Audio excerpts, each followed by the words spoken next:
जैसे हमने last session में प्रिंसिपल्स ऑफ एक्सीडेंट प्रिवेंशन समझा था, अब हम नेक्स्ट इम्पॉर्टेंट कॉन्सेप्ट समझने वाले हैं जिसका नाम है फिलॉसफी ऑफ एक्सीडेंट। इस टॉपिक का मेन पर्पस है ये समझना कि एक्सीडेंट एक्चुअली होता क्या है और सेफ्टी के पर्सपेक्टिव से हम इसे कैसे देखते हैं। सबसे पहला और इम्पॉर्टेंट पॉइंट, एक्सीडेंट में दो चीज़ें होती हैं, एक इवेंट और एक उसका इफ़ेक्ट। सेफ्टी फ़िलॉसफी के अकॉर्डिंग इवेंट ज़्यादा इम्पॉर्टेंट होता है इफ़ेक्ट से भी ज़्यादा। इसका मतलब समझो, कभी कभी इवेंट होता है लेकिन उसका कोई विजिबल इफ़ेक्ट नहीं होता।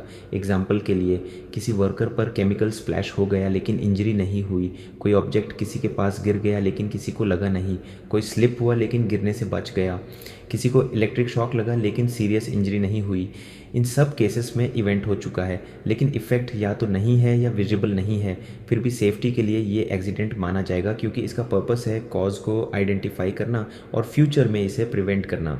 अब दूसरा पॉइंट समझते हैं, एक एक्सीडेंट में एक इवेंट हो सकता है या मल्टीपल इवेंट्स हो सकते हैं। जैसे एक ऑब्जेक्ट गिरना एक इवेंट है, लेकिन अगर फायर के बाद एक्सप्लोजन हो जाए तो ये मल्टीपल इवेंट्स हो गए। प्राइमरी एक्सप्लोजन के बाद सेकेंडरी एक्सप्लोजन हो सकता है। रोड एक्सीडेंट में मल्टीपल व्हीकल्स इन्वॉल्व हो सकते हैं। एक एक्सीडेंट में एक या मल्टीपल लोग इंजर्ड या अफेक्टेड हो सकते हैं। इसलिए एक्सीडेंट को सिर्फ एक सिंगल इवेंट के रूप में नहीं देखना चाहिए बल्कि एक सीक्वेंस के रूप में समझना चाहिए। अब तीसरा और बहुत इंपॉर्टेंट पॉइंट, सेफ्टी फिलॉसफी में एक्सीडेंट बाय चांस या किस्मत का कॉन्सेप्ट एक्सेप्ट नहीं किया जाता। हर एक्सीडेंट के पीछे एक या एक से ज़्यादा कॉजेज़ होते हैं। अगर हम एक्सीडेंट को सिर्फ चांस या फेट मान लेते हैं तो हम उसके रूट कॉजेज़ को आइडेंटिफाई नहीं कर पाएंगे और फ्यूचर में फिर से एक्सीडेंट होगा। इसलिए हर एक्सीडेंट के बाद इन्वेस्टिगेशन, एनालिसिस और करेक्टिव एक्शन बहुत ज़रूरी होता है। अब चौथा पॉइंट समझते हैं, इवेंट एंड इफ़ेक्ट के बीच हमेशा इमीडिएट रिलेशन नहीं होता।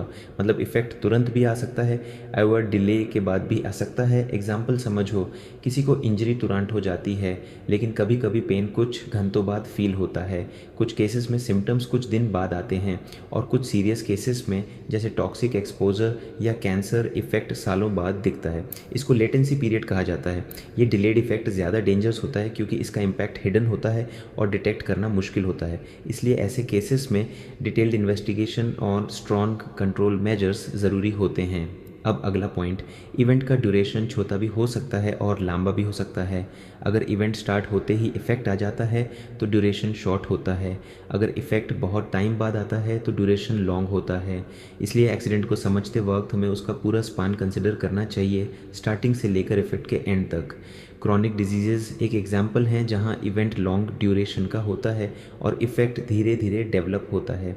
अब लास्ट पॉइंट जो लीगल एस्पेक्ट से रिलेटेड है, नॉन फेटल इंजरी या डेंजरस ऑकरेंस को लीगली रिपोर्टेबल टैब माना जाता है जब उसका इफ़ेक्ट 48 आवर्स के अंदर नोटिस होता है। मतलब लॉ ने 48 घंटे का टाइम कंसिडर किया है ताकि हार्मफुल इफ़ेक्ट को आइडेंटिफाई किया जा सके। लेकिन अगर एक्सीडेंट में डेथ होती है या डेथ का पॉसिबिलिटी होता है तो यूएस इमीडिएटली रिपोर्ट करना ज़रूरी होता है एज़ पर फैक्ट्रीज एक्ट के प्रोविजंस। अब फाइनल अंडरस्टैंडिंग, एक्सीडेंट को सिर्फ रिजल्ट के रूप में नहीं देखना चाहिए बल्कि एक प्रोसेस के रूप में समझना चाहिए।